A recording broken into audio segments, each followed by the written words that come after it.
Good afternoon, Jack. Good afternoon. I remember these places. Used to have squatters in before they were evicted. Got those bucket and seat privies down the bottom of the garden.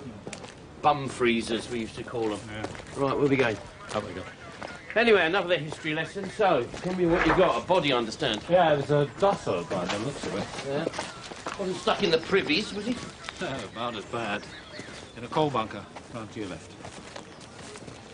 Right, yeah.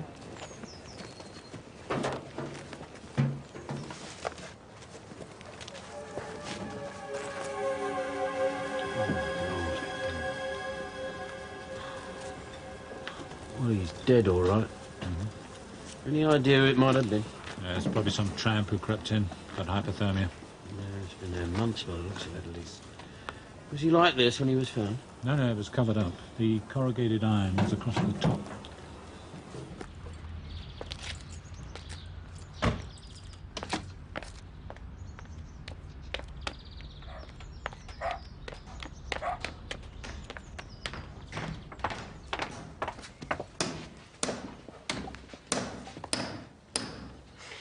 Detective Sergeant Maud, Denton CID. You took your time. Did you keep the beggar up? I'm the GP. This is Lily Turner. She's in a very distressed state. I'd rather you didn't touch anything. Who are you, by the way? I live next door. George Armitage. My husband's inside, 18 months, stealing radios from cars. He stole mine.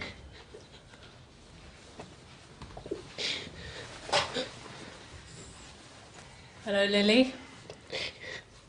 Do you want to tell me what happened? Did someone hurt your baby?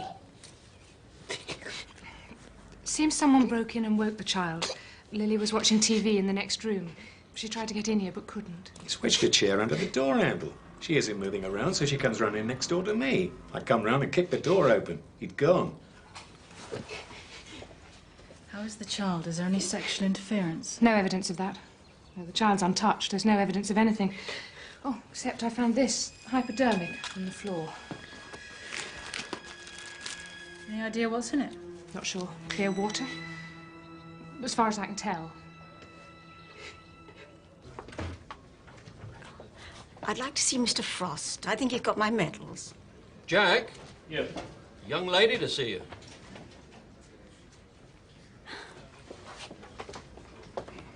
Sorry, me again. I wondered if you'd got them back. Got them back, Mrs. Hinckley. Hinckley. They're the medals, you remember? A man came from the water and stole them. Came from the water, did he? Not so much the jewellery, it's my husband's medals. He was shot down over Hamburg in the war. Posthumous DFM. Con artist came to your door claiming it was from the water board, is that right? Popped upstairs to flush the loo. When he'd left, he'd taken everything. Yes, listen, love. If I get any news, I'll be in touch right away, I promise. I knew you would, Mr. Frost, being a hero yourself.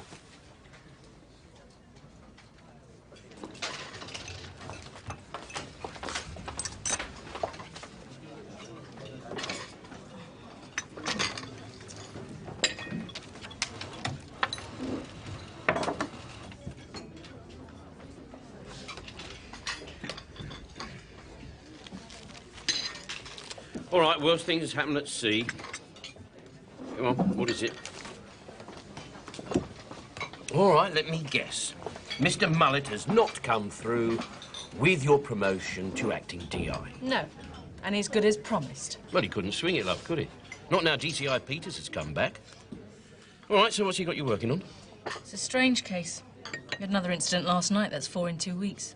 It's a child abuser. Sexual interference? No. That's what makes it strange. He breaks into houses where there are young children. He seems not to do anything. Except last night we found a hypodermic syringe. Know any mad doctors? Was there water in the hypodermic? Yeah.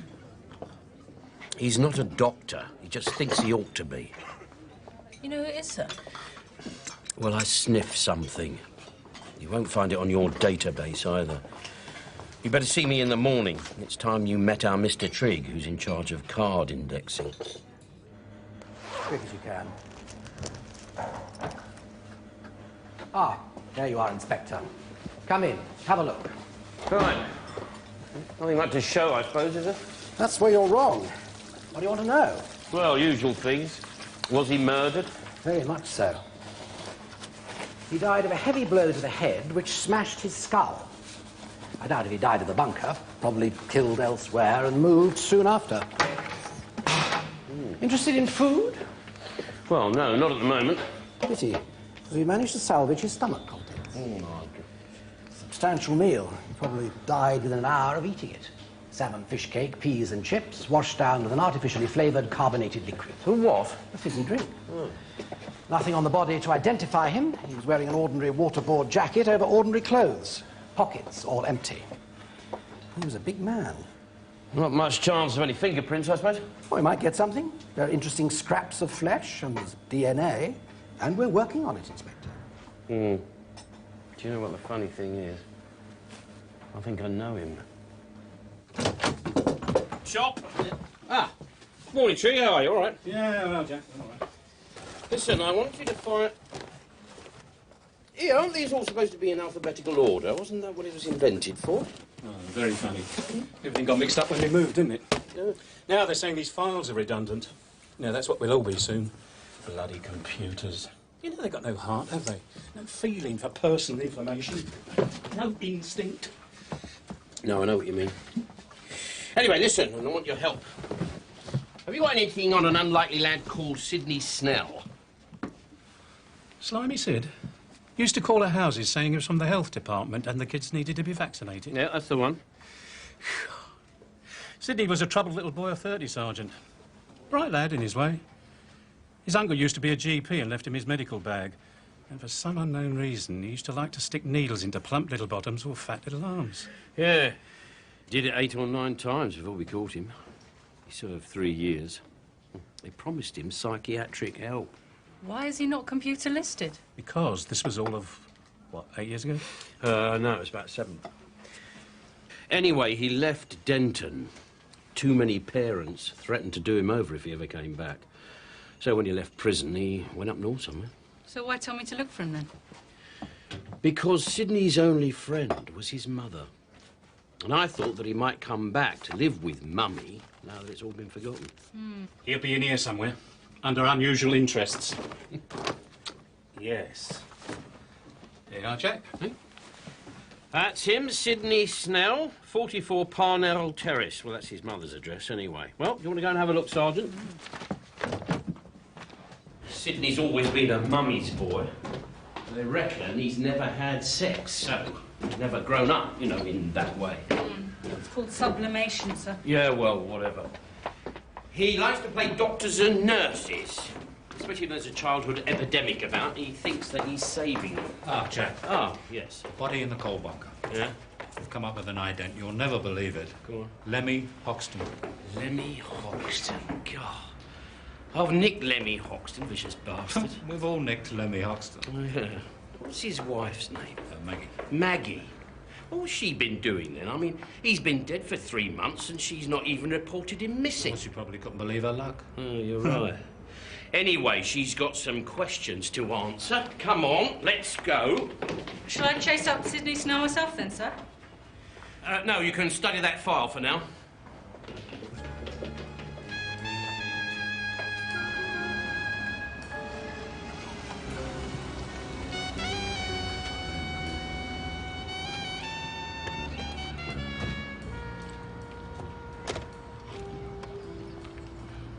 Look at that. Lemmy's Toyota.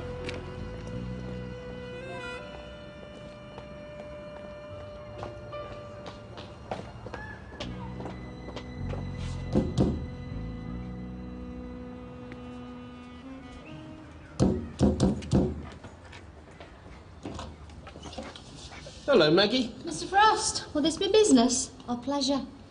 If you're looking for Lemmy, he's not here. I know that. He's dead. Who says? I did. But you knew that, didn't you? No, I didn't.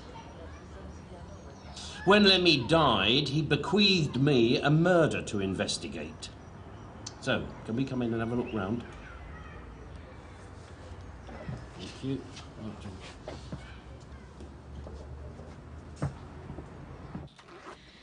Searching me house, you've no right. Don't you want to know what happened to him? No. Good, I'll tell you. He's been dead for 3 months. Someone hit him on the head. Oh, dear. See, you're bearing up well to the recent news of your tragic loss. Lemmy was a vicious sod, alive or dead. I'm glad. In fact, I'm over the moon.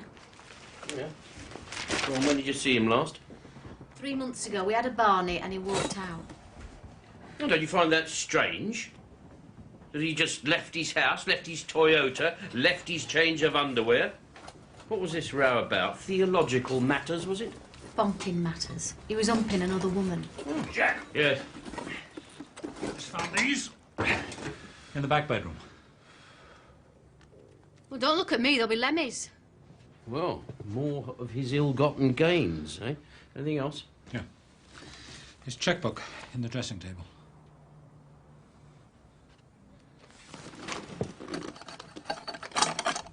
Lemmy left you 3 months ago. Did he leave you plenty for housekeeping? No, he didn't give a sod about me. Oh, come on, Maggie, you know that's not true. He cared about you. Of course he did. Even when he was dead, he went on signing cheques for you. You see this? This is his chequebook. We talked to the bank. Lemmy died 3 months ago, yet he signed one of these last week. OK. I did his signature. I was alone and I was broke. The jury's not going to convict me on that, are they? Now, come on, Maggie. You wouldn't have done that if he'd still been alive, because he would have given you a bloody good hiding.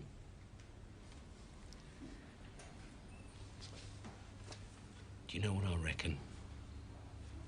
I reckon that you and one of your boyfriends hit him on the head with something heavy. Oh, you got to be joking. Give us a fag.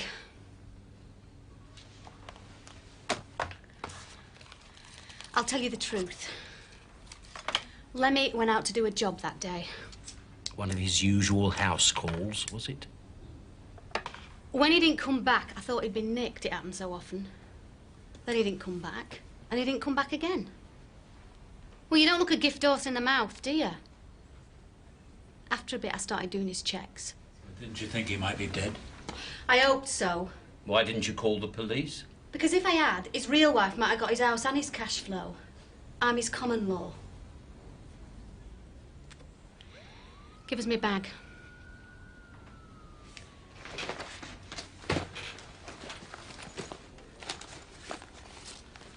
His credit card statement. Lemmy never let that card out of his sight. If he pegged out 3 months ago, how come he spent 700 quid at a Supertech discount warehouse a fortnight ago? You're detectives, you work it out. Because I reckon whoever killed him might have taken his wallet as well, don't you?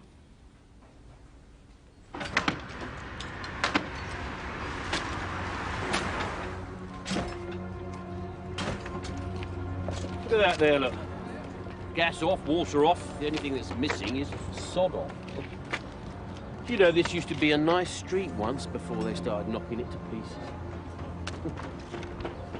Anyway, that's where Sidney Snell used to live. There, look, number 44. I came here about 7 years ago to arrest him. I remember. His mother answered the door. Sidney was in the kitchen. He got a tea towel round his shoulders. She'd been cutting his hair. Blots all over the floor. When I told him the charges, his mother just said, "Oh dear, Sidney, I thought you'd always been a good boy." She clobbered him beside the ear off. Outside, the neighbours were gathering, shouting abuse and throwing things at the car when we left. Sidney didn't understand what was going on. He didn't think he'd done anything wrong. He loved kids, he said. He just wanted to help them. He got 4 years. What was that? There's someone in there. All right, come on, open up.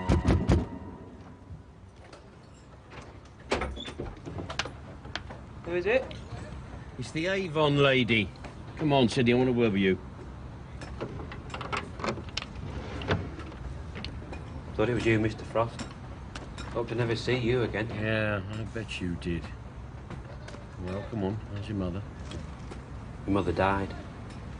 She was in hospital for weeks. They only told me when she was dying. She went before I got there. Very sorry to hear that, Sidney. I'd still like to come in and have a talk with you. Come in.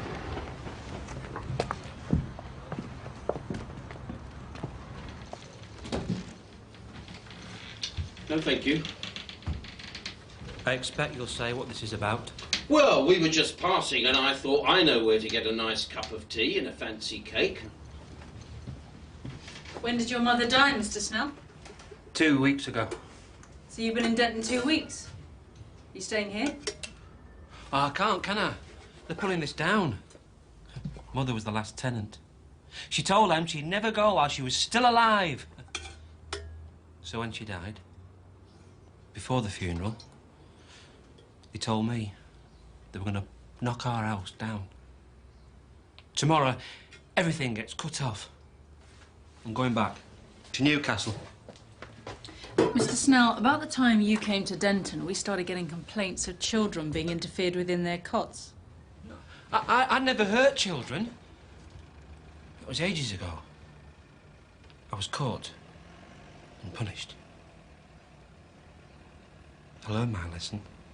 Oh. They don't like child molesters in prison. No, I know. I'm not too keen on them either. I got beaten up. Yeah. Where were you the night before last, Mr. Snell? Here.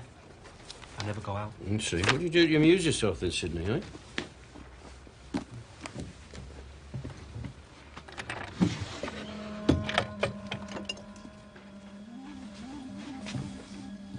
I read the Bible. I've taken my punishment and turned to the Lord. And does the Lord know what else you've got in your drawer, Sidney? It's quite innocent. Yes, but you're not, are you, eh? What's all this? Eh? I think we should discuss this somewhere else. No, I haven't done anything. Well, you're not going to start blaming me all over again. I think you've been a very naughty boy again. No, I haven't done anything bad. I learned my lesson. My mother just died. Children are my friends. All right, come and sit down opposite me, Sidney. Come on, sit there. I want you to promise me that you'll never be a bad boy again. Go on, I want you to swear it on the Bible. Go on.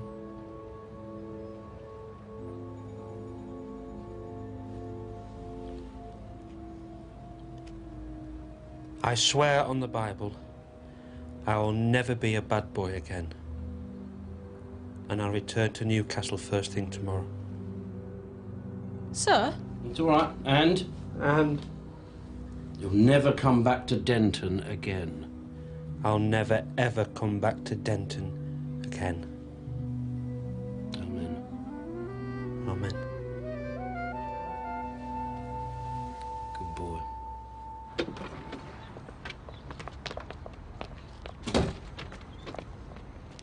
I cannot believe that, sir. He practically confessed the evidence was lying there. We should have taken him in. Oh, come on, Sergeant. You've seen him. He's inadequate. He's pathetic. Look at him. He's a 40-year-old virgin. His mother's just died. I mean, look around you. His world has collapsed. Now, I nicked him once before, and he was sent to prison and used as a punch bag. Now, that shouldn't happen again. Right. I'm putting it on record. I completely disagree with what you just did. You have let loose a child abuser who's incapable of controlling himself and will probably offend again. My case was almost complete. All that goes in my report. All right, well, get in touch with Newcastle CID. That way, we'll keep tabs on him. It is not enough. That man is a child abuser, and you heard him admit it.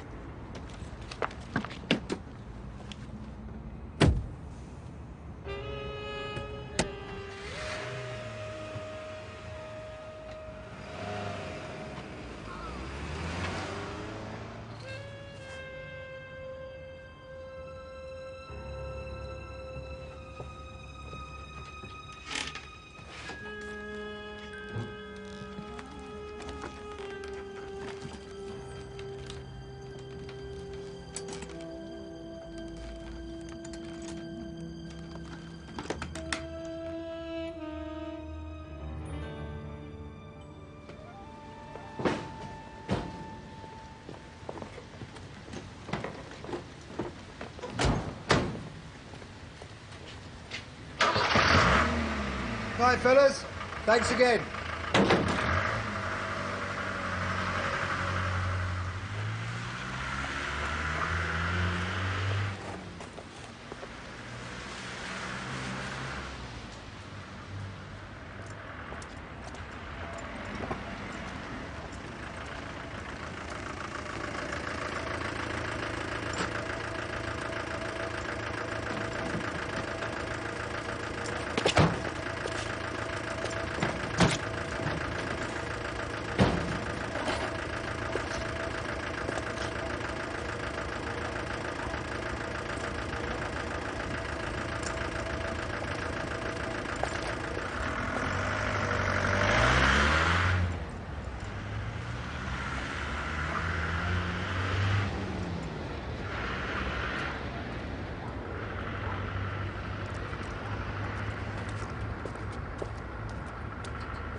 Police. Your jacket's bleeping. Hmm?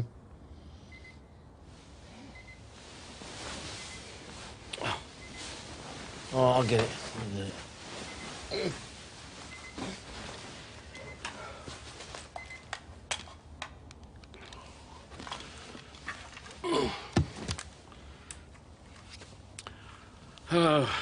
Alpha Bravo 2-4 to control. Come in. Nasty one, Jack. 2 kids dead and a mother gone missing.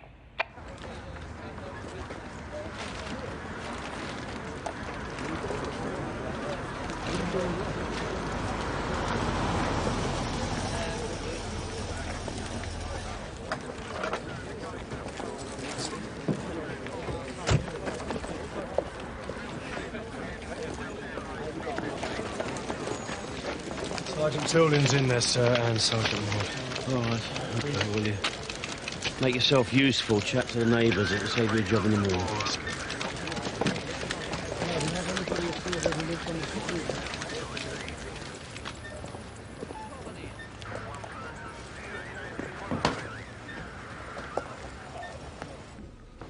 Well, it's a tragic mess, Jack. 2 kids dead, and the mother's done a runner. Oh, my God. Yeah. What was her name? Nancy Grover, aged 21. Nobody saw her leave, but we think she's wearing a red coat. We are looking for her now. Mm-hmm. Where's her father? He's in there. The medic's given him a sedative, said he needs to go to hospital. Yeah. The fella's in deep shock. All right, I'll have a word with him. Well, he can try, Jack, but with what he's been given, he'll soon be out cold. Dr. Mackenzie's on his way. All right, in that case, I'd better take a look at the kids then, hadn't I? Okay.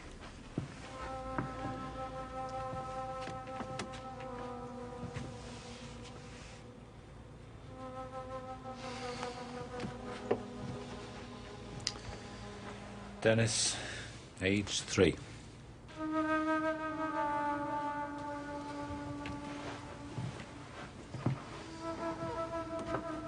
Linda, aged 11 months. And we think that that's the pillow used to smother them. Dear, oh dear, oh dear. Yeah, all right, all right. No clues as to where the mother might be, I suppose? No, not really, Jack, no.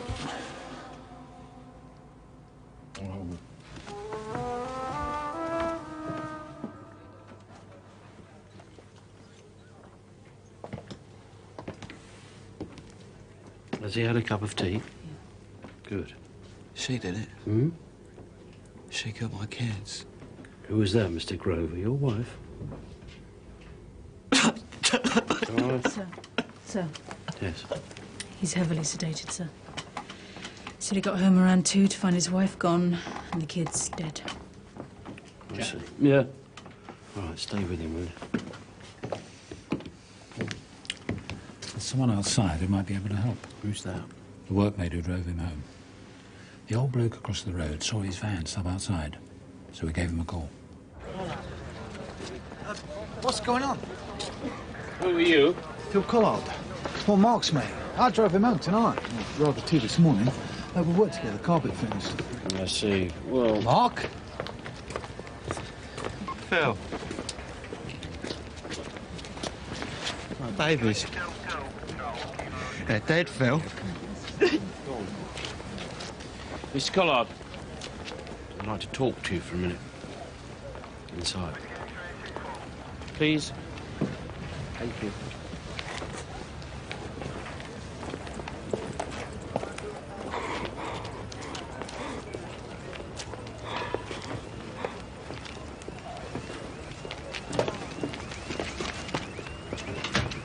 Who's that, Sergeant? It's the father, Dr. Mackenzie, in deep shock.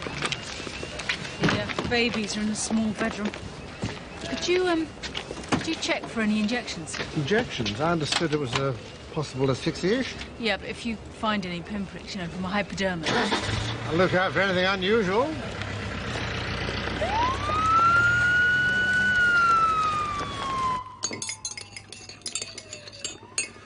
Right, you said that you were working tonight. It's a funny time to be fitting carpet, isn't it? Well, we got a rush job. A nice little pair.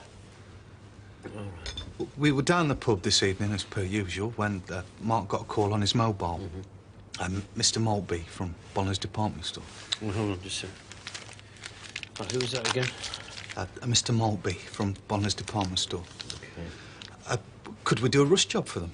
200 apiece. We jumped at it. I came with the van around 8 to pick him up. Nancy had the hump. Sat there complaining and sulking, kids screaming and shouting. Why did she have the hump? The usual thing. Huh? She didn't like being left on her own. We got to Bonley's about 8:30, fitted the grippers and on delay, but the carpet turned up about then. So we worked like the clappers and got done around 1:45. I drove Mark back here, I dropped him at the door, then I went home to bed. Had she ever threatened anything like this before? Well, she often said she'd do herself in. Any idea where she might have gone? I mean, to relatives or friends? Nah, she didn't make friends. Relatives? I've not heard of any. Now, Mr. Collar, just for the record, is there anyone at Bonley's that can confirm that you were there tonight? Night security guard. I mean, what are you suggesting then? No. No, it's just that we've got to check everyone out, you know, the innocent, you know, the guilty. OK, that'll be fine. If you'd like to just wait here for a minute, will you? Collier. Go in now, will you, please, and check out Mr. Collard's story about Bonley's department store, see if you think it's... Mr. Collard. Got anything, Sergeant? We got a neighbour here, sir, who saw something. Oh, right. Well, sir, can you tell me what you saw? I don't sleep, you see. Happens when you get older. I heard someone running down the street round about 1:30. That's what woke me up. Yeah? I couldn't get back to sleep, so I took the dog out. Mark and his mate got home round about 2. Oh, right. Thank you very much. Very helpful. Thank you. Look after you, will you, Sergeant? This way, sir. Right, Jack? Not now, Sandy, please. This is bad. You owe me, right? We're looking for the kid's mother, OK? She killed him. Like something suddenly snapped. Oh, come on, Sam.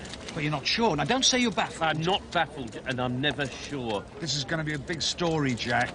Yeah, well, you know us at Denton. We never seek publicity. See you, Jack. Mr. Mullet! Mr. Mullet, sir! Could we have a statement, please? All I can say at the present time is that we have an excellent team. My people will be doing everything in their power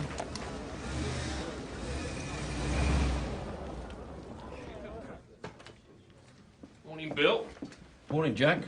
He wants to see you. Hmm? Do you mean mullet? I always mean mullet. Morning, sir. Saw you had your photograph taken last night. Sit down. No, it's all right. You heard I said sit down.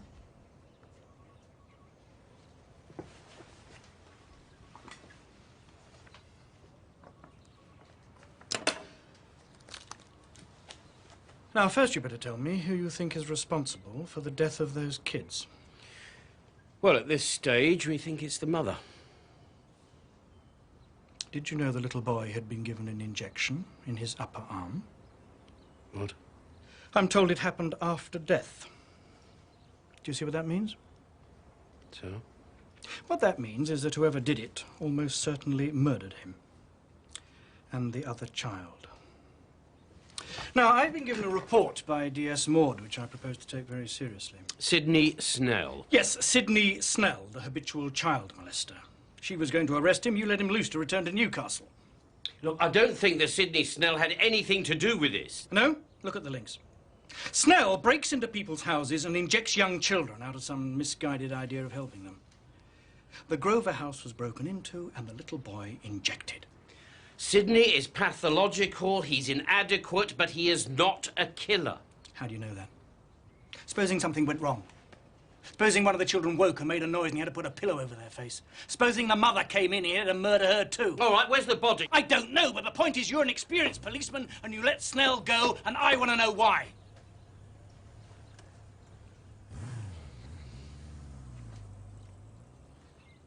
Because I felt bloody sorry for him. I'd nicked him once before. He didn't think he'd done anything wrong. They promised him psychiatric help. Instead, they sent him to jail where he was beaten up. Then he should have learned his lesson, shouldn't he? And so should you. But instead of detaining him, you sent him packing. Now, what have you got to say for yourself? Not a lot. You made a stupid, unprofessional decision. You know what could happen now, don't you? If a man you failed to arrest proves to have murdered 2 children, that amounts to neglect of duty. Chief Constable will set up an inquiry. And this time I've no intention of protecting you. I wouldn't expect you to, sir. I ought to suspend you straight away, but you know this Snell character, that's going to be useful. So I'm bringing in DCI Peters to run this case. From now on, you will take your instructions directly from him.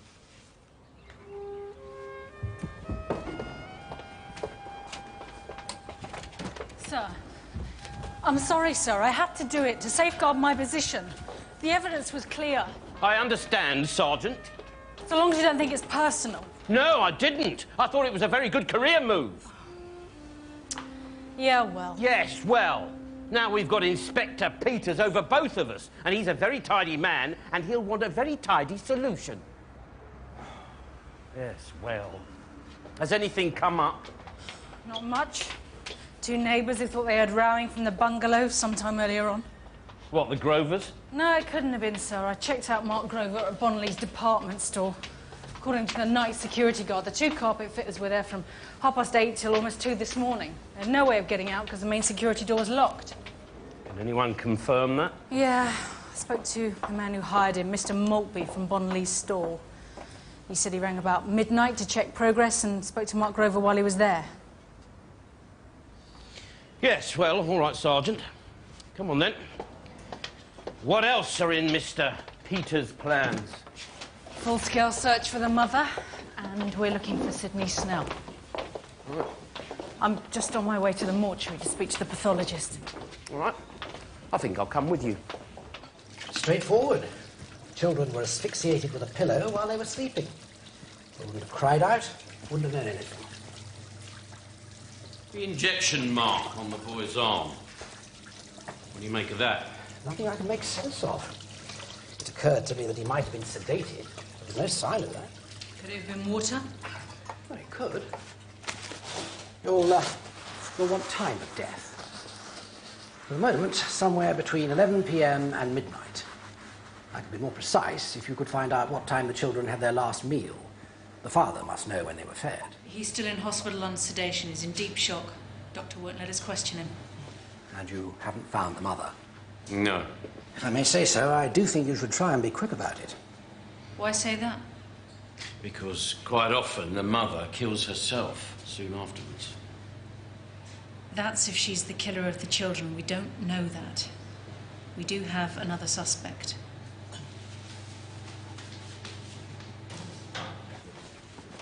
Morning. All right, Bill? Oh, Jack.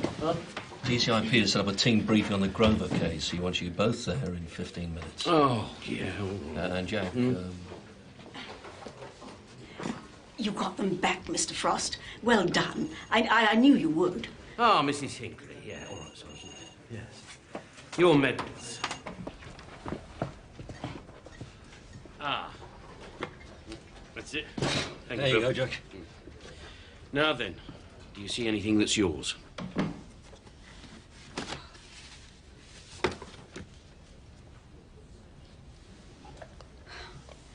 Of course I do. It's his DFM. I never thought I'd see it again. Can I take it now? I'm afraid not, Mrs. Hinckley. It's evidence, you see. We've got to hang on to it for a bit.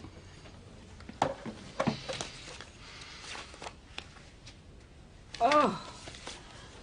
And the photos. Ooh. What a relief. I'd hate to think of these falling into the wrong hands. It's you, Mrs. Hinckley. My husband did all his own developing. Oh, you were pretty well developed yourself, by the looks of things. Yeah. Jack, the briefing's starting. Hmm? Jack? Oh, yes. You better take those home, Mrs. Hinckley. If you leave them here, we'll all get too excited. I wasn't always old, you see. Nancy Grover, 21, the missing mother. Address 25 Creswell Street. Nancy has a history of depression. She's been under treatment. Social services were involved, and on several occasions she's threatened to take her own life. We think she's wearing the red coat.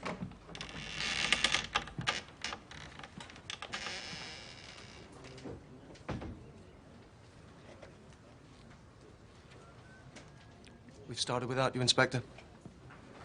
Yes, I see. Sorry. We also want to find this man, Sidney Snell. Consider him a suspect as well as the mother. We need to find them both. Right. Any questions? Okay, get to it. Okay.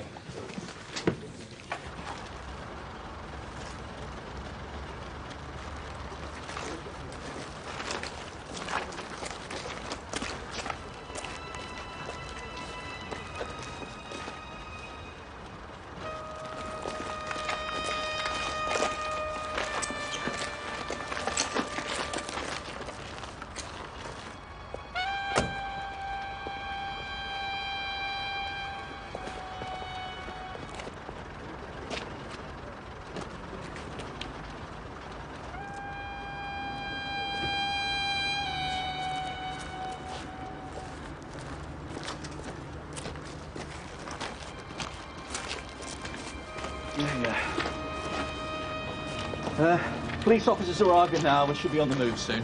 Where is she? Just inside the tunnel there, see? Any idea how long it'll take? No, I'm afraid not.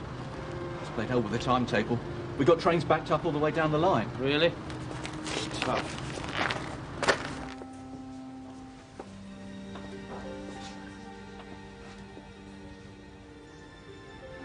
Mr. Grover?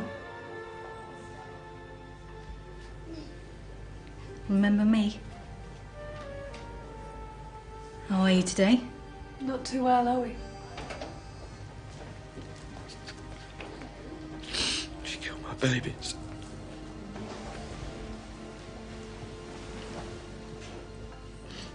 Mr. Grover, there is something I have to tell you. We've found Nancy, and I'm afraid she's dead. She killed herself. She said she would. She killed my baby. Mark. I think you better go.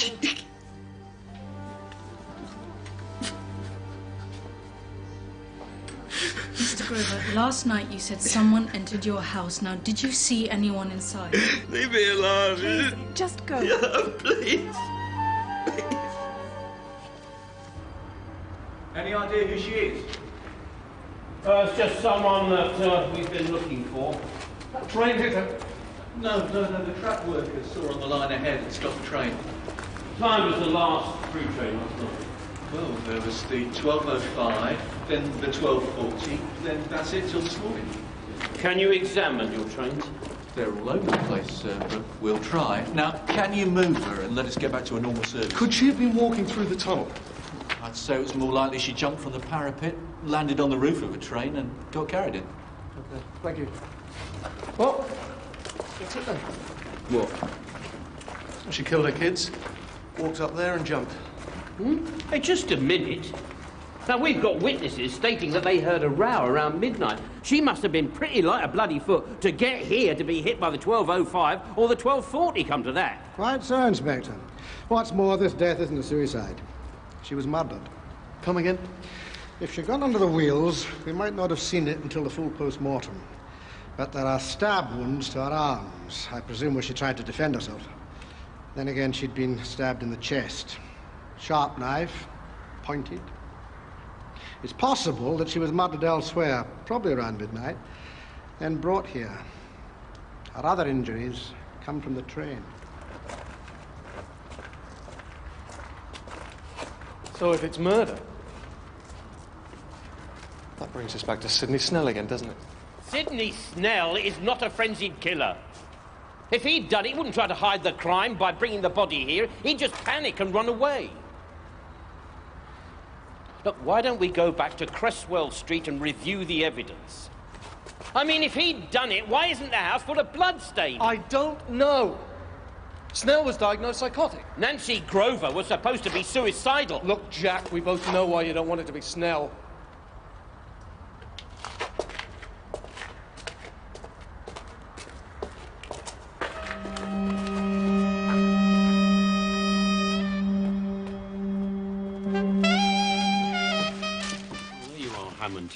I presume before they put all this bloody polythene stuff down, all the carpets were checked for bloodstains? Yes, of course, sir.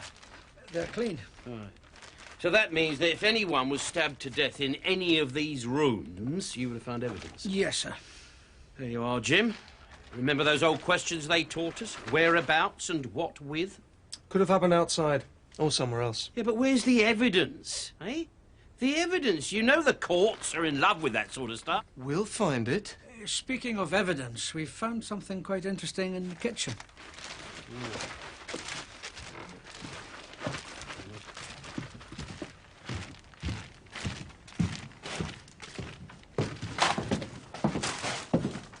It's the back door, sir. Now, apparently the neighbour's kids broke the panel. And I'd say that this plywood here has been nailed on fairly recently. But as you can see, it's been forced. Now, probably the intruder shoved his hand through and turned the key. It could have been one of the family. Oh, Jack! Well... It shouldn't be too hard to find out. You see, whoever did it grazed his arm. We have blood stains. And we're getting DNA, which can be matched to a suspect. If you should happen to have one. We have. Sidney Snell. I'm bringing him in.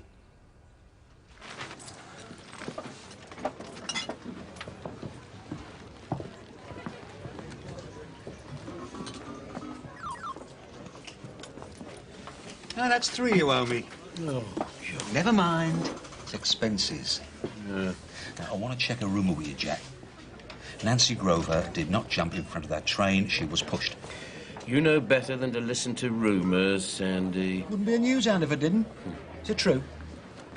This isn't a mothering crisis after all. It's a threefold murder, and the police have a prime suspect. Oh, do they? Do they really, Sandy? Go on. There's another rumour going about you. I told you not to listen to rumours. This one says you cocked it up. You had the prime suspect and you let him go again. Who told you that? Is it true? Jack, this time, I'm not asking you because I want to print it. But someone will. Could do you a lot of damage, you better understand that. I'm not leaning on you. I'm talking as a friend. I'm a good policeman, Sandy. Not one of the new kind. I'm the old-fashioned kind.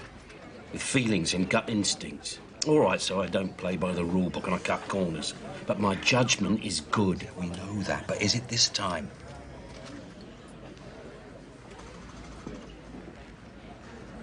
Truth is, Sandy, yesterday I made a stupid decision. Because I felt sorry for someone at the time. Well, I made it and I got to live with it. None of us go on forever. Maybe I'm losing it. My job's changing too, Jack. Getting dirtier all the time. Everybody's fair game these days. Doesn't matter what you did once or if you were the local hero. It's what you do now that counts. Meaning what? Meaning, you better get your finger out, because your reputation isn't going to protect you. Call me if you need me. I've got to go.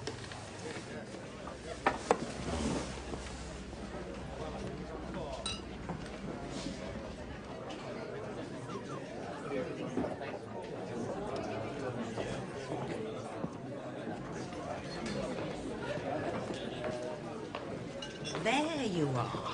I've been in every pub in town. I thought you were coming over to see me tonight. Oh, yes, well... No, it isn't. You had enough of me then? No, of course not, Kitty. You've been very good to me. Of course I have. What is it then?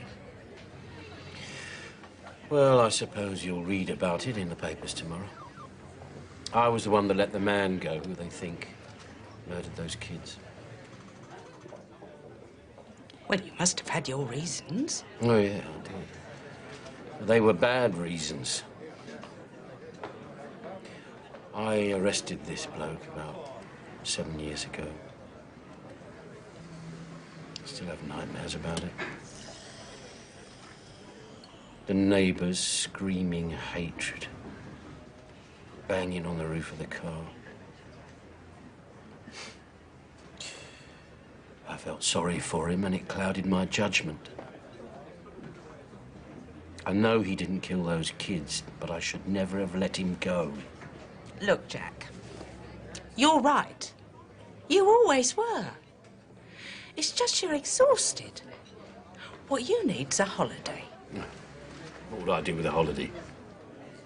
If you're determined to sit there and be sorry for yourself, I'm off.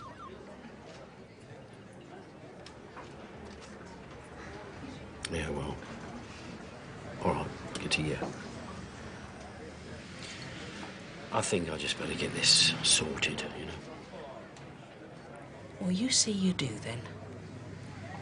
Because I don't hang around forever. Just you remember that.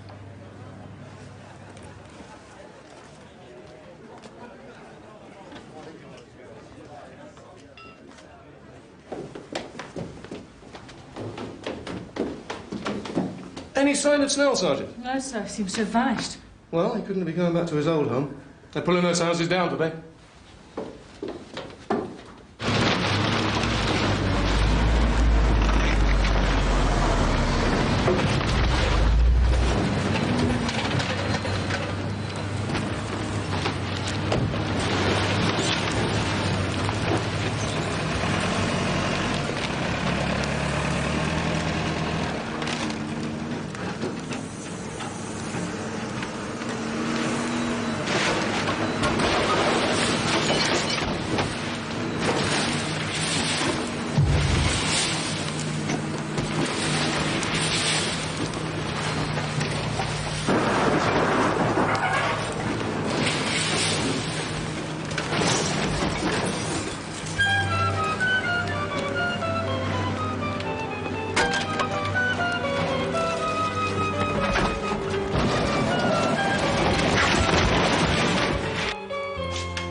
Come on, Sidney.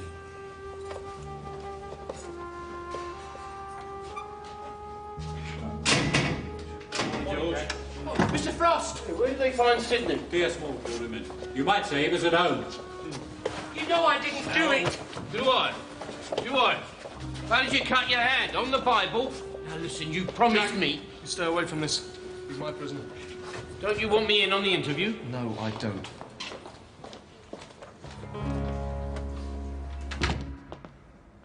Sit down, please.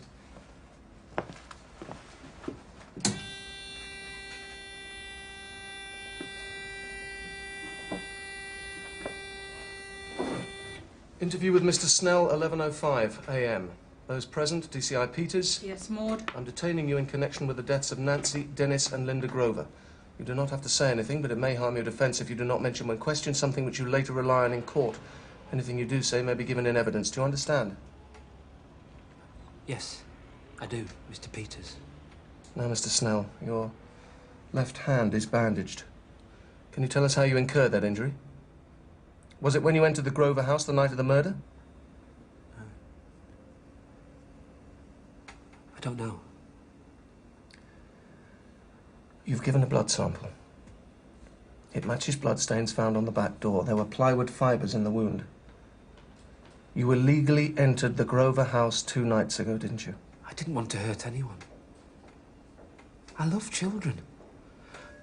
I could never harm them. I only want to make them better.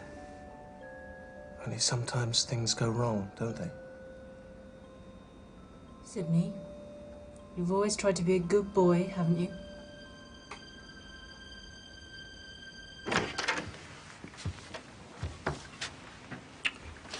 Take a look at that. Yes. What is it? Snell's confession. Confession? Confession to what? Burglary, child abuse, the murder of Mrs. Grover and her 2 children. It all happened in a haze, he says. He doesn't know what came over him. Oh, bloody hell. Don't you mean congratulations? No, I mean bloody hell.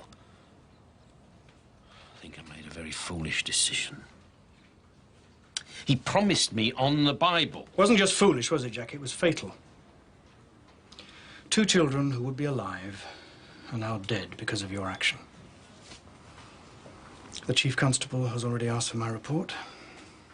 I shall have to recommend an inquiry. In the circumstances, I ought to suspend you straight away, but, well, if you can settle this Hoxton case quickly, that'll be something to say in your favour. Listen. Stay away from Snell. He's in custody where he belongs. He'll be sent for trial. Yes.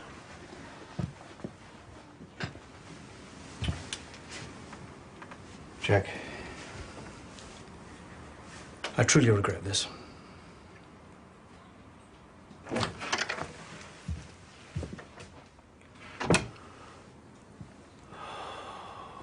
So do I.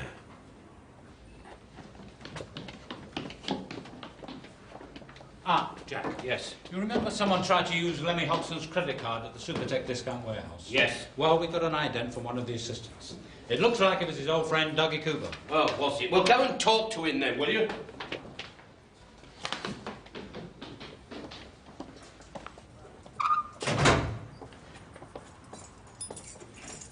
DCI Peters won't like this. Well, we better not tell him then, eh?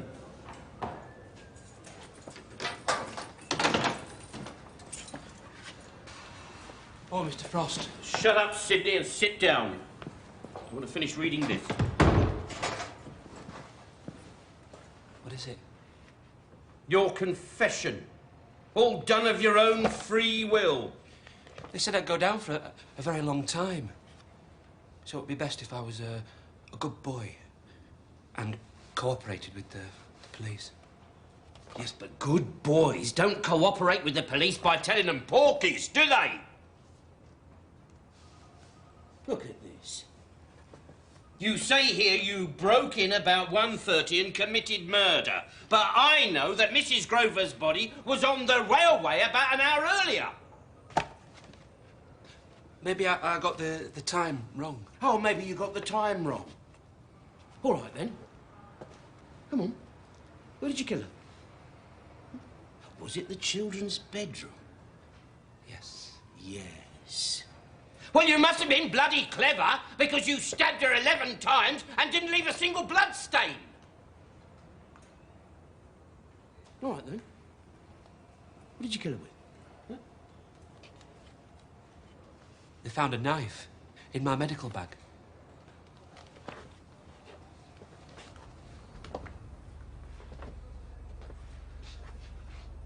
Sidney, you promised me you'd be a good boy.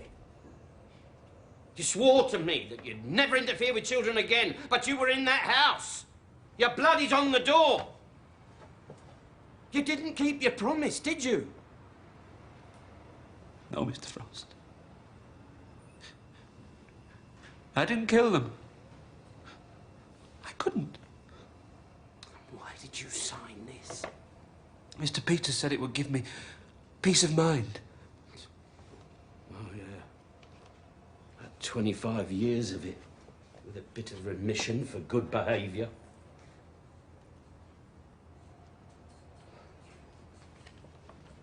Come on, what happened, Sidney? Sometimes God talks to me, Mr. Frost. Oh, yeah? What does he say? Go out and kill a couple of kids and their mother just to spite that silly old sod Frost who should have had you banged up in the first place? He told me to look after children while they were sleeping. Maybe I could help. But you can't, can you?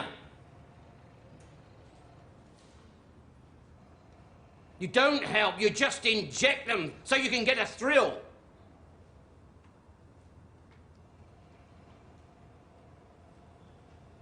I don't hurt them. I saw that lady in the park with her children. I followed them home. After you came that day, I packed. Then I remembered those children, and I went to the house. You broke in and went to the kids' bedroom. You can hear kids when they're sleeping.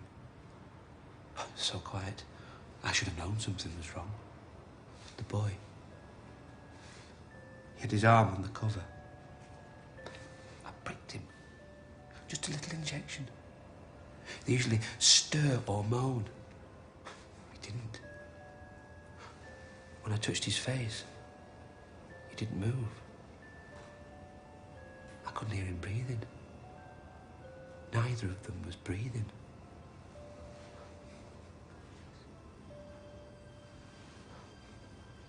They were dead. I was in the room with 2 dead children.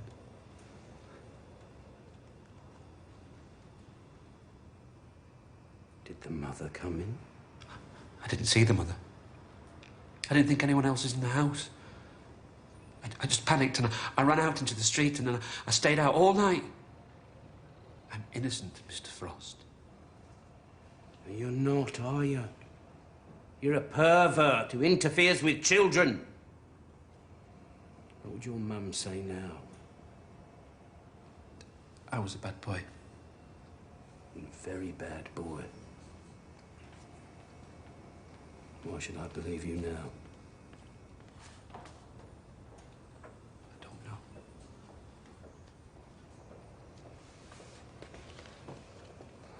Neither do I.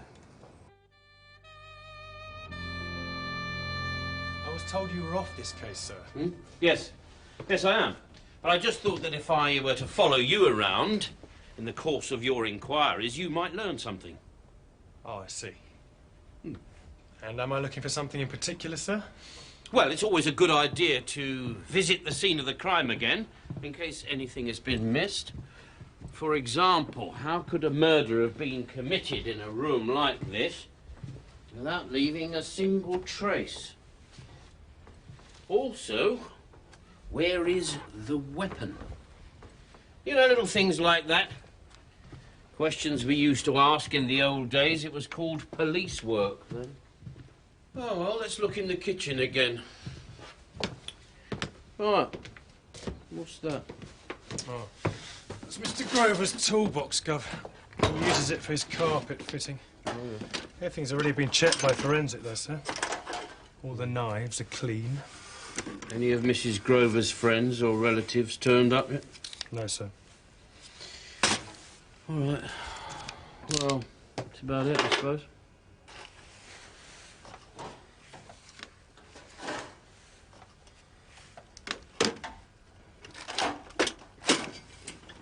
Finished? Nancy Grover. She was a patient of yours. Yeah. I read about it in the papers. She was in here only last Tuesday. Yeah, could you tell me what her problem was? I mean, what she was suffering from? So I know it's supposed to be confidential, but I mean, after all, your patient is dead, and so are both her children. It's just that I'm working on a very sensitive murder hunt. Honestly, I'll just be 2 seconds, really. Well, she came in to discuss an abortion. She was 2 months pregnant. Well, we couldn't agree to a termination because we're obliged to take into account a patient's mental state, and she'd been suffering from depression recently, acute depression. Did you say that she was suicidal? Listen, she was a young, inexperienced mother. That's great, thanks. No relatives to help her, no gift for making friends. Her husband was at work all day and went to the pub at night. She was left trapped inside a house with 2 undisciplined children and another one on the way. Well, no wonder she was depressed. I'd be depressed. As to whether she'd kill herself, well, who could say? I'm no expert. Would you say that she was a danger to others? Like I said, Inspector, it's not my field. Thank you. Thanks, Doctor. Dougie Cooper. You're a known associate of Lemmy Hoxton. You did jobs with him, pretending to be from the Water Board. You used his credit card 2 months after his death. Now, would you like to tell us how you killed him? I didn't, Mr. Toolan. I didn't even know he was dead. Oh, this is a bit out of your league, Dougie. I mean, this could be murder. No, look. Lemmy and I had this scam going. We'd find some house, old folks, a cottage in the country. We'd put on waterboard jackets. I'd turn the water off on the outside, Lemmy would knock and say there are problems with the main supply. After he'd worked on the taps for a bit, I'd turn the water on again. Lemmy could say he'd fixed it. Then he'd ask to check the upstairs as well. Oh, and isn't it amazing what people keep in their bedroom drawers? Look, Lemmy found this place at Alderney Cross. Isolated cottage, 2 women living alone, a hydrant just up the lane from the place. I mean, it was so sweet we thought we'd have a meal at a country pub first. Oh, salmon, fish cakes, chips and peas washed down with a fizzy drink? It was Sprite. How did you know? We never took alcohol when we was working. Oh, it's very commendable, Dougie. Anyway, after the meal, I drove the van, parked it in a side lane. Lemmy put on the waterboard jacket, went up the track to the house. That's the last I saw of him. He never come back.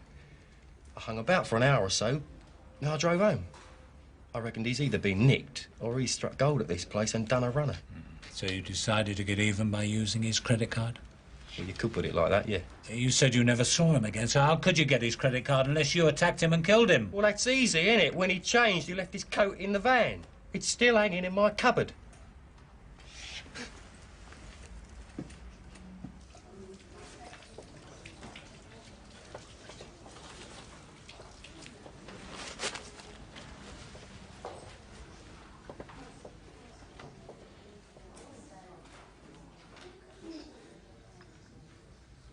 Mark, how are you?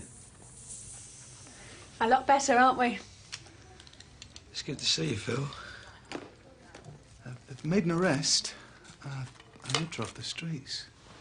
Oh, my God. Listen, mate. Look, come and stay with me and Alice for a bit, eh? Tell him, nurse. It's nice to have good friends, isn't it, Mr. Grover? Sir, I was at that interview. I was there. Nobody forced him to say anything. It was all done by the book. Yeah, I know. All I'm saying is that people do make false confessions, don't they? 2:30, Jack. Right, thank you. What did you say to him, eh? Did you say, Sydney, come on, come and be a good boy? Is that what you said? What makes you assume he's telling you the truth and not us? He's lied to you before. Thanks. We've got him in the house. His bloodstains are on the back door. What are you saying? You just happened to break in the middle of somebody else's murder? No, what I'm saying is that you haven't got a motive. You haven't got a weapon. You haven't even got a time. I mean, you got Nancy Grover on the railway track at about midnight, and you got Sidney Snell in the house at 1:30. Yeah, and all you've got is a hunch that Sidney's a nice boy who wouldn't do a thing like that. Sorry, sir. I mean, just look at the evidence. Sidney is an unstable personality. You haven't even got another suspect. No? What about the husband? Sir, I checked out Mark Grover in every way. I went to the hospital, got his clothes for forensic, they're clean. Went through his alibi, his witnesses are rock solid. Did you know that Nancy Grover was after an abortion? I don't see what that's got to do with anything. Well, think about it. Mark Grover loved kids. Huh? Everybody said that. He said, all right, got a bit of a bad marriage, but he loved his children. Well, go on, get your notebook out and let's go through it again. Go on. 3 witnesses had him at Bonley's from 8 till 2. We've got his mate, Phil Collard, Dem Milton, the night security man, and Mr. Maltby, store manager of Bonley's. He phoned the store, right? Uh-huh. Huh. Well, I got Collier to phone Bonley's last night. You know what he got? An answering machine. So? So, the store's phones are switched off at night. How did Mr. Maltby talk to Mark Grover? I don't know. Suppose we should go and ask him. Precisely.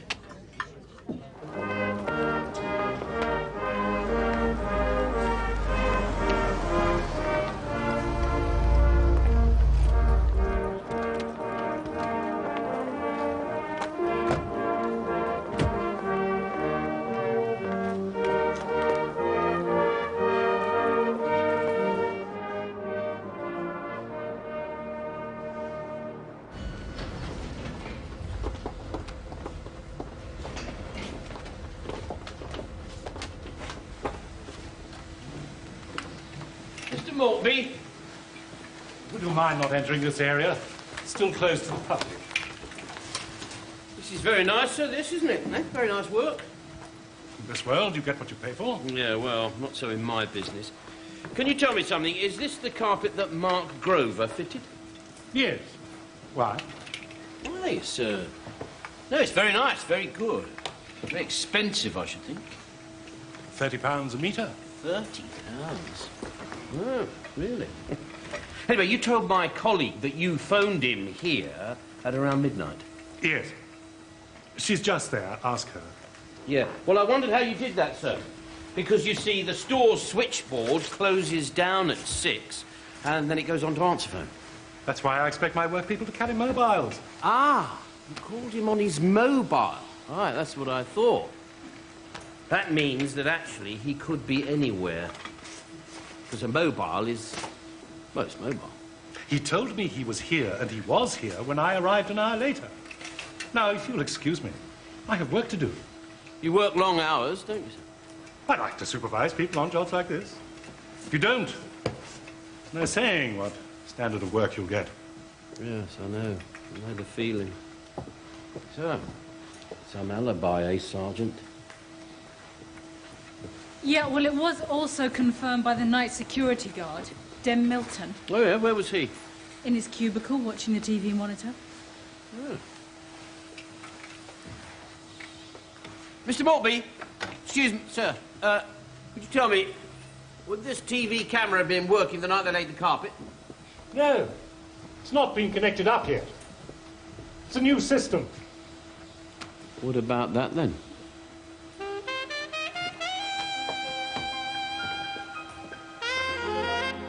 Very quiet. What's your problem? I was just wondering why we're chasing after a petty criminal like Dougie Cooper when we should be arresting Mark Grover. Grover. Yes, I know. Yes, it might be Mark Grover. Just look at the evidence. Sidney Snell did break into the Grover's house and he did inject those children. Lovely country.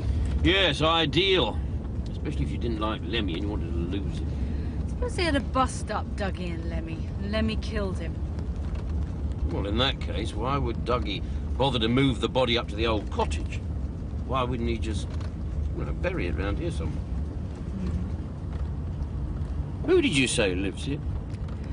The Miss Flemings, 2 sisters. Never reported a burglary, though. We checked. That's it. The old schoolhouse.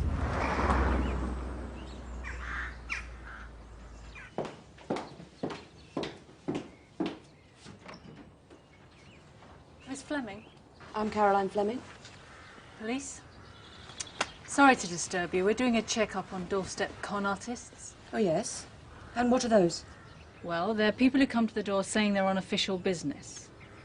Like you mean? We really are police, Miss Fleming. Do phone Denton Police Station and check if you wish. We'll wait here.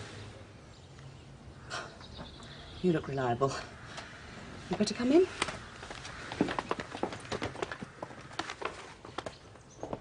We wondered if you'd ever had a visitor claiming to be from the water board.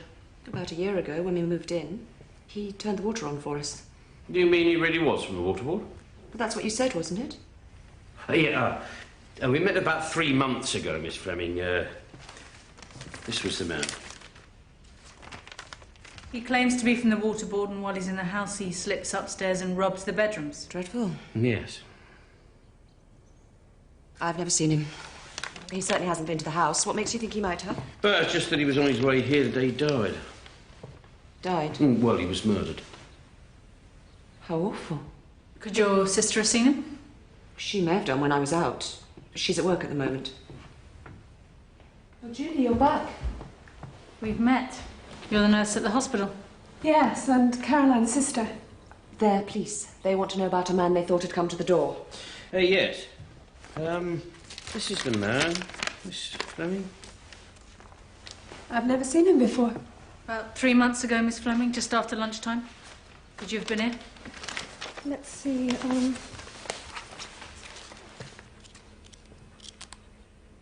No, I was on night duties all that month, and so if he came, there'd have been no reply and he'd have left again. I'm sorry, I'm afraid we're really not much help. We're very quiet here. We don't expect visitors, except a few friends from the village. How's Mr. Grover? Oh, didn't you know he was discharged last night? Oh, was he? Do you know where he went?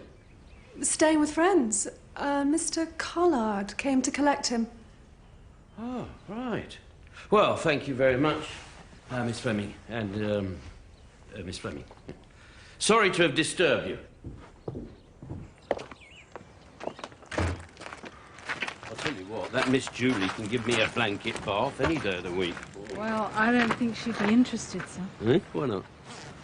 I think she'd be rather more interested in me. What now?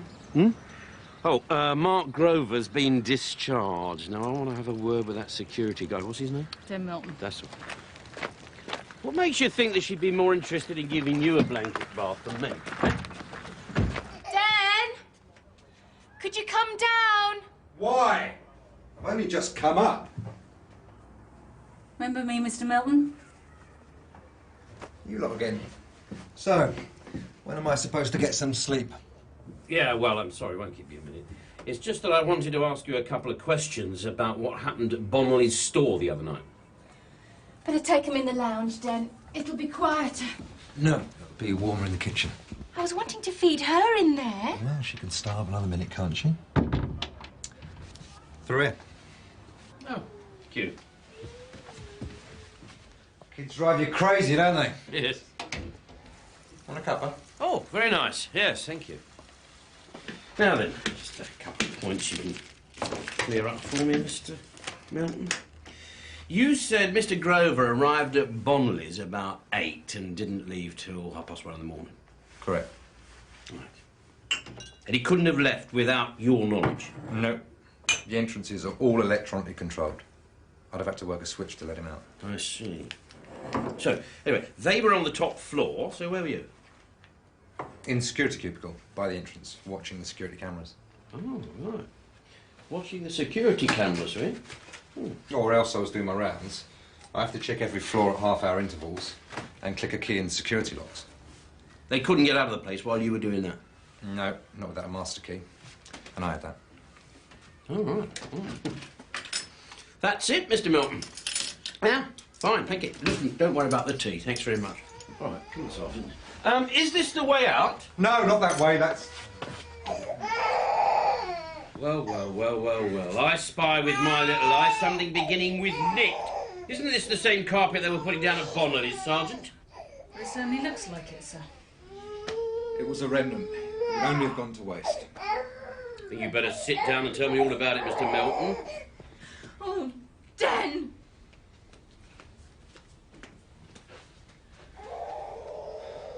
Somebody must have taken the wrong measurements. There was a big chunk left over. You thought that you'd take it. Well, 50-50. 50-50? All right, how did it get here? Who put it down? They did. They did. So Grover and Collard did leave the building that night? Not for long, though. A couple of hours. You've been telling us porkies, Mr. Melton. If Bonnelly's knew, I'd be for the high jump. For the high jump? I'm investigating a murder here, and you've made false statements to the police. Now, I want to know what happened. Those two came in the store about 8 and worked like the clappers. I went up around 11. They were almost done. They had the piece left over. We made a deal. They'd do my lounge and hang on to the rest. So you did let them out the store. What time was that? About 11. They came back up by around 1 to finish off. They tied it up and left just before 2. All right, come on, Sergeant.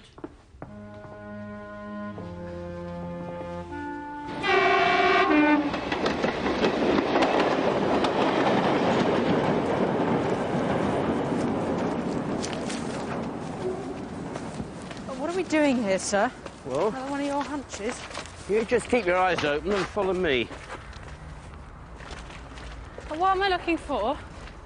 You're looking for a nice new piece of carpet that came out of Bonnelly's department store. Now, it wasn't at Grover's, so where is it? Are you sure this is safe, sir? Yeah, of course it is.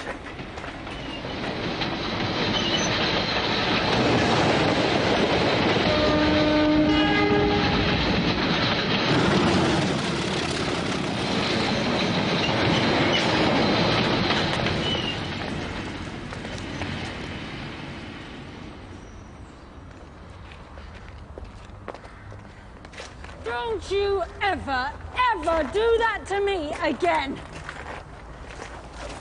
What have you got? I've got a nice new piece of carpet. There, it was wasted on the floor in there, wasn't it? Right, nip back to the car and get hold of Collier. Tell him to come and collect it. I want this examined by forensic. Every mark and every single stain. What made you think it would be in there? By nose, I worked it out. They had to carry the body in something, didn't they? So when they dropped her onto the roof of the train, they threw the carpet on afterwards, hoping it would be carried miles away from here. But fortunately for us, it dropped off in the tunnel. Oh, I suppose we better go and have a talk with Mark Grover.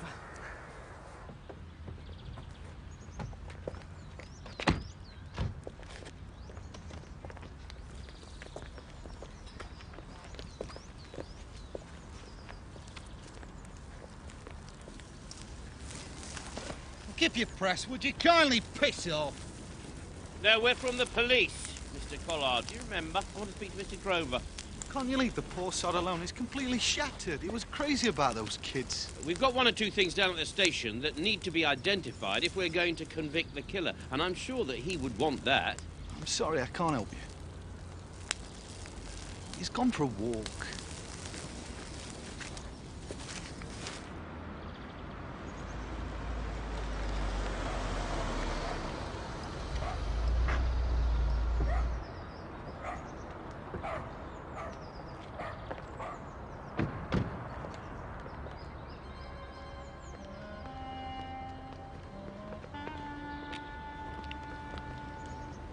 Mr. Grover?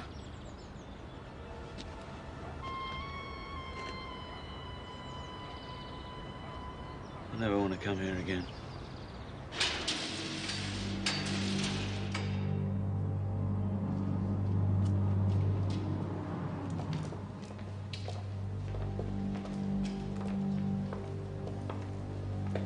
down there.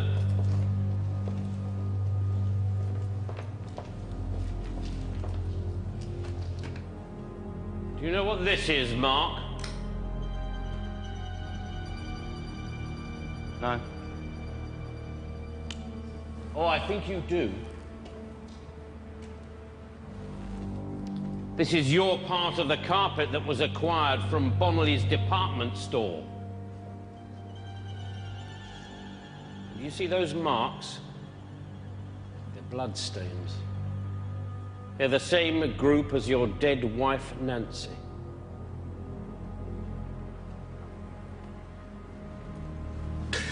I've got to go. All right, stop him!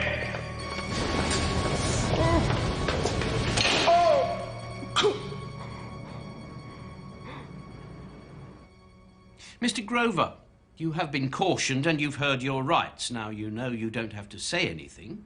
No. No. But for the sake of conversation, I'll tell you how I think it is, shall I? On the night in question, you had a row with your wife. She was very depressed. You got fed up with her and the kids. Not the kids. Oh, yes. So you lost your temper, you picked up your carpet knife and you stabbed her with it. The kids were screaming, so you've got to shut them up too. No! I'd never hurt my kids! Now you've got blood all over your nice new carpet, so you've got to get rid of it. So you chucked it on the top of a train at the railway tunnel, where you dumped Nancy's body onto the tracks to make it look like suicide. No, it wasn't like that! Wasn't it? What was it like then? Come on, you tell me.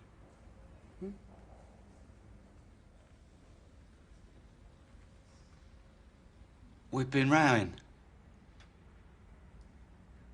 That's what our life was. It was one endless row.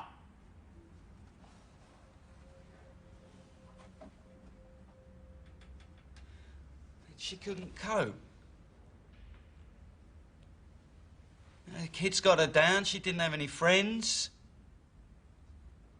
I was never there. I said I was never there because she wanted money to go out and spend, and nobody earns that sitting around at home all day. No. Very true, Mr. Grover. Well, that night, we got the rush job at Bonnelly's. And it all started again. And then she said, if you go out and leave me alone again, I'll kill myself.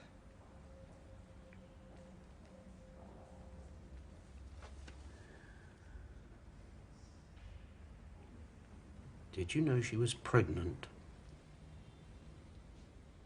Yeah, she told me. She said she wanted an abortion. And you didn't want that, did you? I said she couldn't kill a child of mine. You and Phil were laying the carpet in the lounge. Phil went to make tea. And then Nancy come in. She was laughing at me. She's laughing at you, was she? And then she said, there's no need to worry about the kids anymore, Mark. There won't be a trouble now.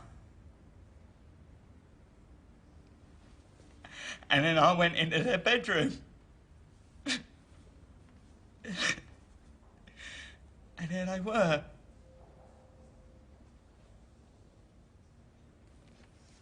She smothered them with a pillow.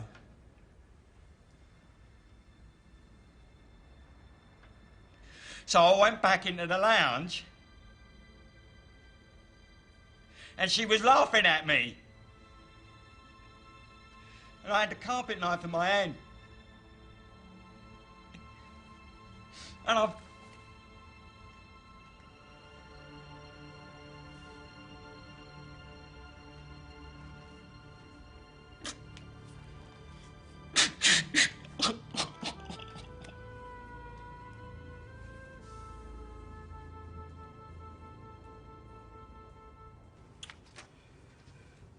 The wife killed the children, so he killed the wife.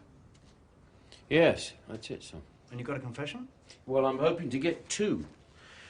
It was Collard, the workmate, who figured out how to conceal the crime.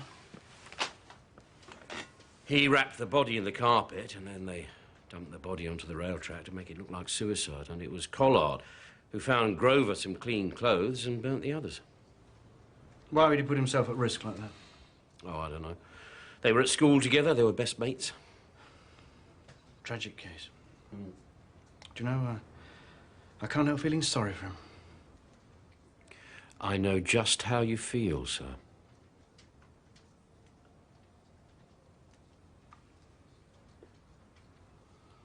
By the way, Jack, I think I owe you something. Oh. What's that, sir? An apology? No. A holiday. Oh. Oh, sir, Yes. have you got a minute? Yes, I've got several, Sergeant. What is it?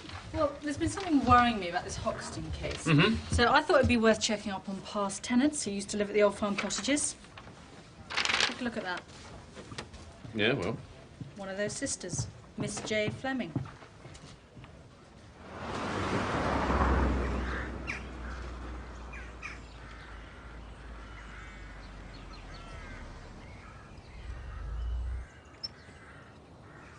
Sorry to bother you again, Miss Fleming. It's just that we've got one or two loose ends that we need to tie up. You didn't tell us he used to live at Woodside Farm cottages. No, I didn't. Why should I? Well, do you remember the man who never called? Well, that's where we found his body.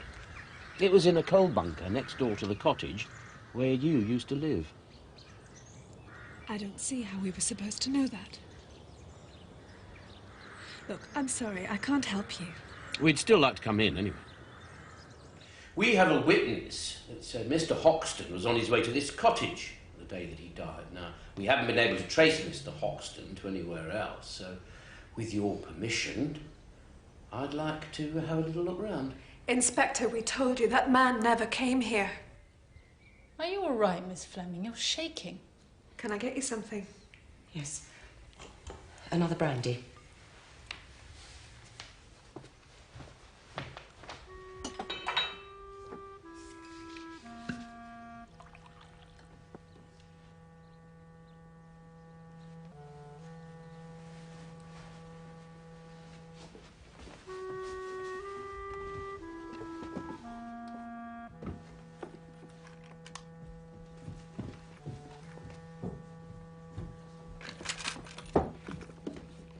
You've no right to be up here.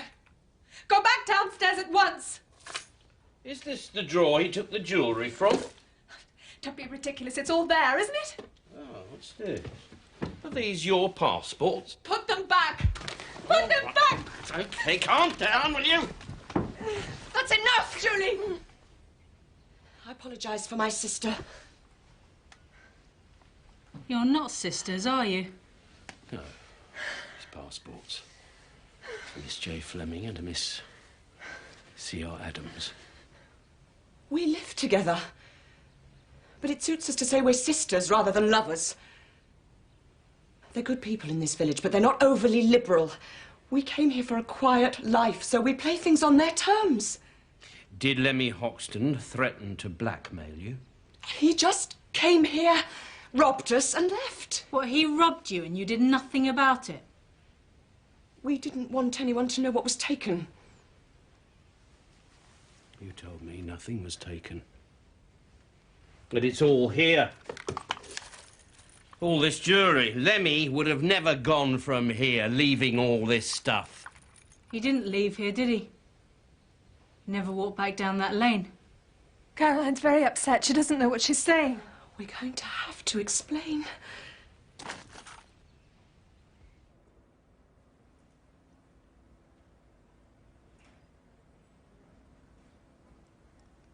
It was my fault. I never should have let him in.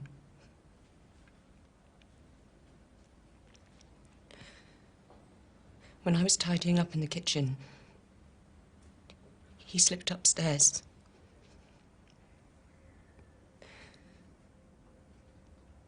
Julie was sleeping in the small bedroom because it was cooler.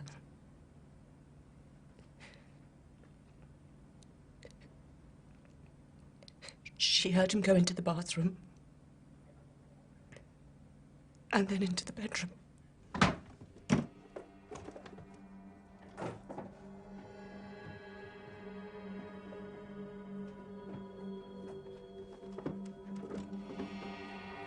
She went in.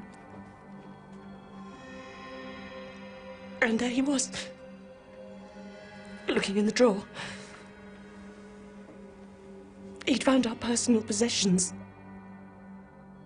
Photographs. Passports. I was in my nightdress. I told him to put everything back. There were some magazines, too. He had this dirty grin on his face. He said, "I know your sort. What you need is the real thing."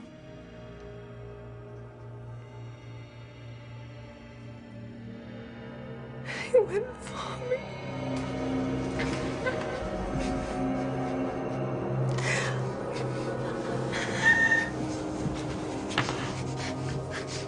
I struggled.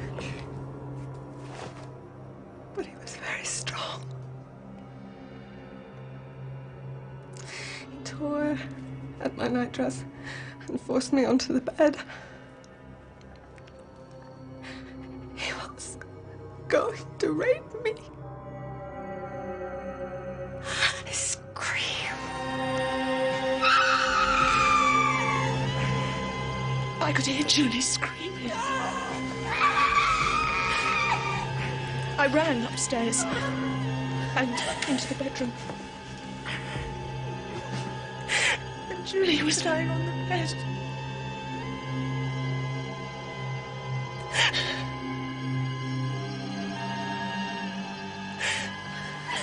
I reached for the nearest heavy object.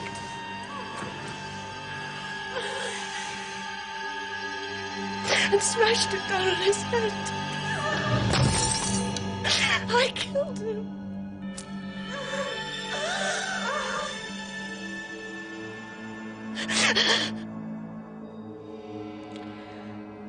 Caroline suddenly appeared. I was still struggling. She was trying to pull him off me. She pulled at his shirt and he rolled off me for a moment, and that's when I grabbed the lamp and I hit him with it.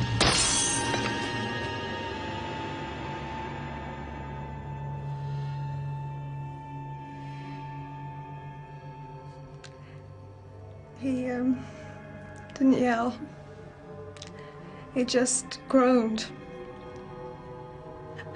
There was blood everywhere. I killed him.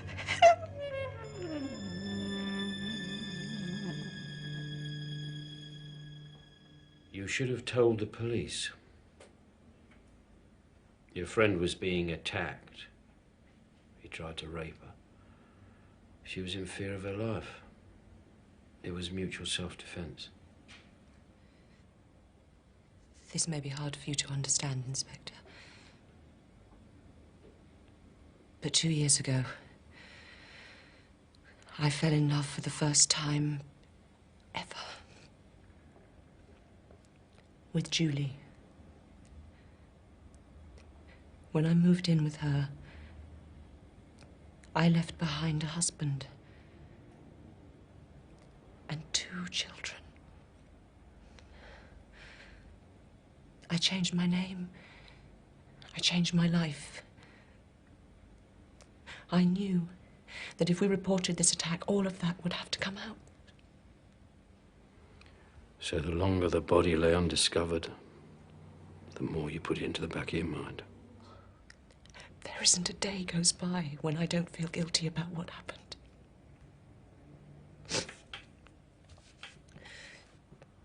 Julie took charge of disposing the body. After I'd killed him, I was like a zombie. I just did what she said.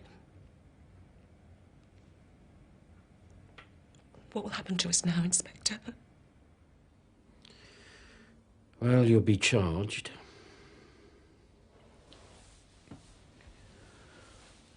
So get yourself a good solicitor. He should be able to arrange bail. And if he's half decent, you'll end up with a suspended sentence.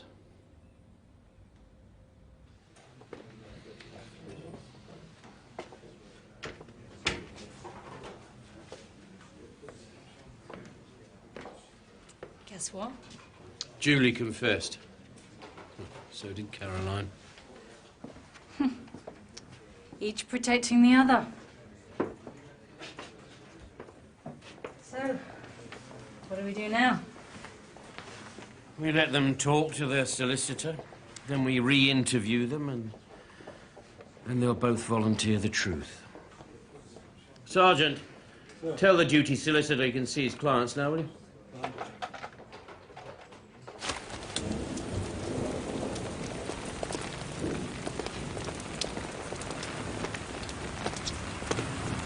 By the way, sir, what you want to know, I've asked to go back to Fernley Division. Better career prospects. So nothing came of that promotion, then? Mr. Mullet says he's tried all he can. No, I'm sure he did in his own way. Oh, I'm sorry, Sergeant. If you to say so. No, I mean it. You're all right. Is it something I did? Yes, the railway tunnel. Oh. No, wasn't anything you did. Well, I know that I'm a rotten bastard to work for. Well, not quite what I was going to say. But I do really regret putting in that report about you. I mean, I still think you're way out of line over this now, but if you hadn't have gone with your instincts, the wrong man would have gone to jail for murder. Truth is, Liz, it's nose. Now, you're a good policeman. Policewoman, sir. All right, you're a good policewoman. Thank you. But it's important to remember your nose. Yes, sir.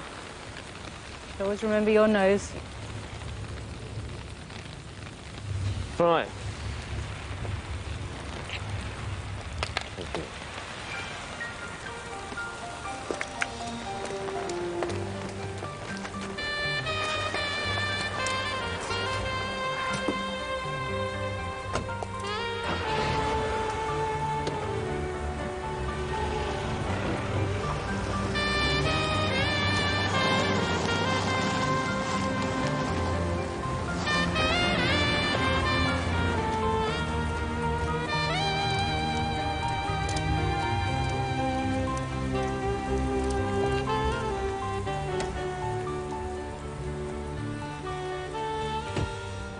Whew. So, what are you reading? I said you needed a holiday. Holiday.